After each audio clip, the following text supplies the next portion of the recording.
मैं ओशीन शर्मा बोल रही हूँ। मैं 2018 बैच की ब्लॉक डेवलपमेंट ऑफिसर हूँ और 2019 बैच की मैं एचएस अधिकारी हूँ।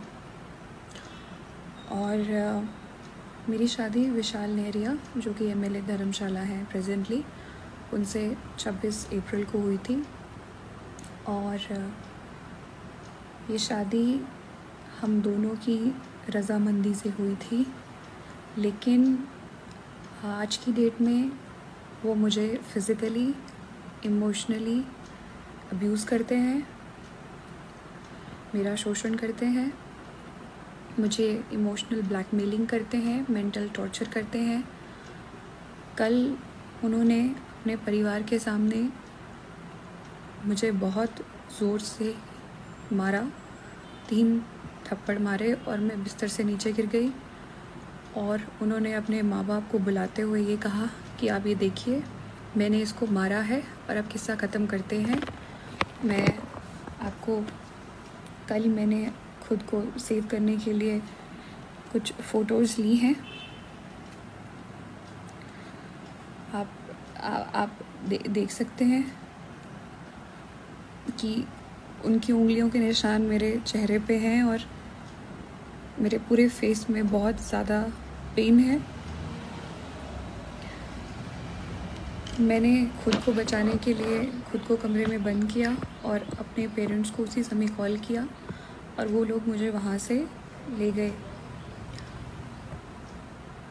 मैं बहुत ही ज़्यादा मेंटली परेशान हूँ, क्योंकि कॉलेज में हम लोग साथ थे, लेकिन उसके बाद इनकी इन्हीं हरकतों की वजह से, क्योंकि कॉलेज में भी ये मुझे मारते थे, मैंने इन्हें छोड़ा और मैंने अपनी ज़िंदगी में आगे बढ़ी। लेकिन एमएलए बनने के बाद ये फिर मेरे पास आए और 2019 में आए और मुझे निरंतर शादी के लिए बोलते रहे। मैं 2021 तक मैंने इन्हें मना किया, लेकिन 2021 में मुझे लगा कि शायद ये एक जेन्युइन इंसान है और शायद ये मुझे भूल नहीं पाए हैं कॉलेज से। मैंने इन्हें मौका दिया, लेकिन इन्होंने मेरा बहुत ही नाजायज़ फ़ायदा उठाया है। शादी के चौथे दिन ही इन्होंने मुझे घर से बाहर निकाल दिया। इनके पेरेंट्स उस समय नहीं थे और घर से बाहर निकाल दिया सुबह 4 साढ़े 4 बजे, जब मैं कोविड पॉजिटिव थी, और कहा कि वो सामने रास्ता है, तू चली जा वहाँ पे। और मैं वहाँ चली गई। मैंने कहा मुझे फ़ोन दे दीजिए, इन्होंने मुझे फ़ोन भी नहीं दिया। मैं सड़क पर बैठ गई। आई वॉज़ वेटिंग कि कोई आएगा तो मैं फ़ोन लूँगी, अपने पेरेंट्स को कॉल करूँगी। ये वहाँ आ गए। इन्होंने ग्लास की बॉटल उठाई और थ्रेट किया कि मैं इसको अपने सर पे मार दूँगा अगर तो मेरे साथ वापस नहीं चली।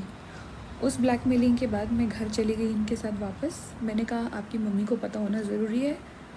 इन्होंने छुरी ली और रसोई में चले गए, वॉशरूम में खुद को बंद कर लिया और वहाँ पे ये धमकी दी कि मैं खुद को मार दूँगा अगर तुमने बताया। तो मैंने इनके माँ बाप को नहीं बताया। इनके माँ बाप, स्पेशली इनकी माँ, पिता इनके बीमार थे, तो मेरी उनसे कोई शिकायत नहीं है। इनकी माँ ने मेरी फैमिली को इतनी बार बुला के जलील किया है और ये झूठे एलिगेशंस लगाए हैं कि मैं इनके लड़के को मारती हूँ। इनके लड़के ने भी मेरे पे फॉल्स एलिगेशन लगाए हैं कि मैं इन्हें अब्यूज़ करती हूँ, मैं इन्हें मारती हूँ। मैं अगर इन्हें मारती हूँ तो आप ये मुझे बताएं, क्या ये इस प्रकार के आदमी हैं कि एक मार खाएंगे? इन्होंने मुझे फरवरी 2021 में भी, चंडीगढ़ में थे हम होटल में, बहुत मारा। उस वक्त ये ड्रंक थे। इन्होंने मुझे आधे घंटे तक पीटा। इस इंसिडेंट के बाद भी जब मैंने कहा कि मैं पुलिस जाऊंगी तो इन्होंने मुझे वहाँ पे इमोशनल मैनिपुलेशन करके रोक लिया। जब मैंने शादी से मना किया तो इनकी माँ और मासी दोनों मेरे ऑफिस में आके इन्होंने भी यहाँ इमोशनल ड्रामा किया और वो रोई। और मुझे एज ए ह्यूमन लगा कि शायद मुझे एक चांस और देना चाहिए। मेरे माँ बाप को इन्होंने बहुत जलील किया। ये धमकियाँ दी हैं कि कभी कभी आपकी लड़की अगर हमारे घर में अकेली आ गई और तो हम पुलिस बुला लेंगी। और ये सुपरस्टिशियस बातें करते हैं ये लोग। चेले को बुलाएंगे, उसको बुलाएंगे, वो बताएगा कि इस लड़की ने हमारे बेटे को मारा है कि नहीं। इनकी मदर को ये नहीं पता कि ये मुझे किस तरह से थ्रेट करते हैं, इमोशनल ब्लैकमेल करते हैं कि ये खुद को कुछ कर देंगे और मेरे सामने सामने इन्होंने खुद को सर पे स्टील की बॉटल भी मारी।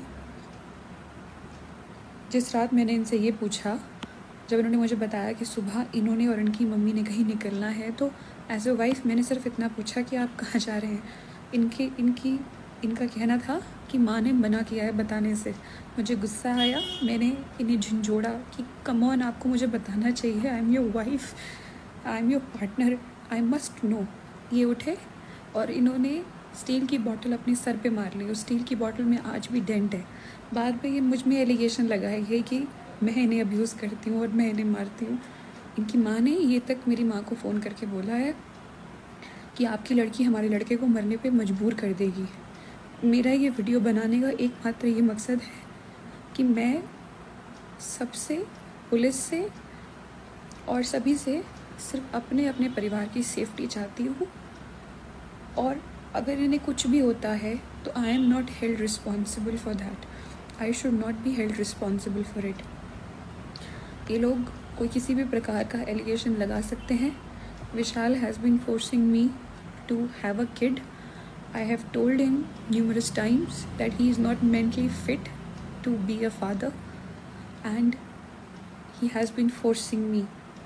He doesn't allow me to have a contraceptive also, and मैंने पूरी कोशिश की है कि मैं प्रेग्नेंट ना हूँ इस स्टेज पे, और मैंने खुद को बचाया है। और इसने मुझसे इसी बात पे बहुत बार झगड़ा किया है, ब्लैकमेलिंग की है कि मैं कभी नदी में कूद जाऊंगा, मैं ये करूंगा, मैं वो करूंगा। ये सब इंसिडेंट कल आके ख़त्म हुए जब इन्होंने मुझ पे हाथ उठा के मुझे नीचे फेंक दिया और अपने माँ बाप को बुला लिया कि मैंने इसे मारा है। मैं अपना सारा सामान लेके अपने माँ बाप के साथ रहत आ चुकी हूँ। आज से पूरे 5 दिन बाद मेरी ट्रेनिंग है हिब्बा में 1 जुलाई से। मेरा ये वीडियो बनाने का बस ये मकसद है कि मेरे पे कल को इस प्रकार की कोई एलिगेशन ना लगे, और जिस तरह की मेंटल एगनी और हैरेसमेंट मेरे साथ हुई है वो फ्यूचर में किसी और औरत के साथ ना हो। Being a woman and being a civil servant, बस मेरी यही रिक्वेस्ट है।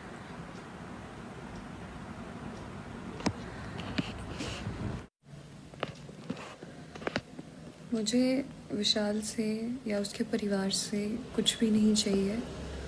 मैं बस डिग्निटी के साथ अलग होना चाहती हूँ, बिना किसी फॉल्स एलिगेशन के जो है अपनी ज़िंदगी जीना चाहती हूँ। और बस ये समाज के सामने लाना ये मेरी ड्यूटी थी, ताकि because he has ruined my life, so he can't ruin some other woman's life again. और समाज के सामने भी एक जो इनका एक शरीफ और शराफत का चेहरा है। Yesterday his father said before leaving कि हमारे बेटे को तो पूरा धर्मशाला जानता है, हमारे बेटा कितना कर फ्रॉड है और उसकी क्या छवि है ये पूरा धर्मशाला बहुत अच्छे से जानता है। तुम क्या बताओगी हमें कि हमारा बेटा कैसा है। His father also said to my mother कि आपकी लड़की पहले से ऐसी थी कि अभी ऐसी हुई है। मेरा ये वीडियो आज रिकॉर्ड करने का बस इतना सा ही एक पॉइंट है कि मैं ये रियलिटी बाहर लाऊं, और जिस तरह की मेंटल एगनी टॉर्चर मेरे साथ हुआ है, चाहे वो मेरे बाल खींचे गए, चाहे मुझे टाउरी के लिए भी रिमार्क्स मिले हैं जहाँ पे इन्होंने ये बोला है कि अगर हमने मांगा नहीं तो तुम्हारे बाप ने पूछा भी नहीं कि मुझे कुछ चाहिए कि नहीं चाहिए। हमने गोल्ड चेन दी 1,20,000 की, हमने अंगूठी दी 1 लाख की। ये अगेन मॉक्ड कि ये क्या दिया है, मजाक है, ये ऐसा है, इसकी कोई वैल्यू नहीं है। मेरा किसी पे भी कोई किसी की इमेज ख़राब करने का कोई वो नहीं है, बट क्योंकि ये पर्सनली मेरे साथ आप बीती है तो एज एन ऑफिसर अगर मैं ये चीज़ सामाजिक रूप से बाहर नहीं ला पाई तो ये मेरे ऊपर कहीं ना कहीं कलंक होगा कि मेरी पढ़ाई लिखाई करने का कोई भी फ़ायदा नहीं है अगर मैं खुद की प्रोटेक्शन नहीं कर पाती हूँ, अपने माँ बाप, अपने भाई बहन को डिग्निटी के साथ अगर मैं आगे की लाइफ नहीं दे पाती हूँ, तो ये मेरे में कमी है।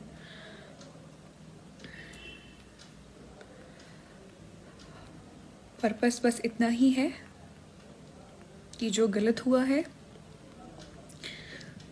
वो समाज के सामने आए, गलत को गलत बोला जाए, सही को सही बोला जाए।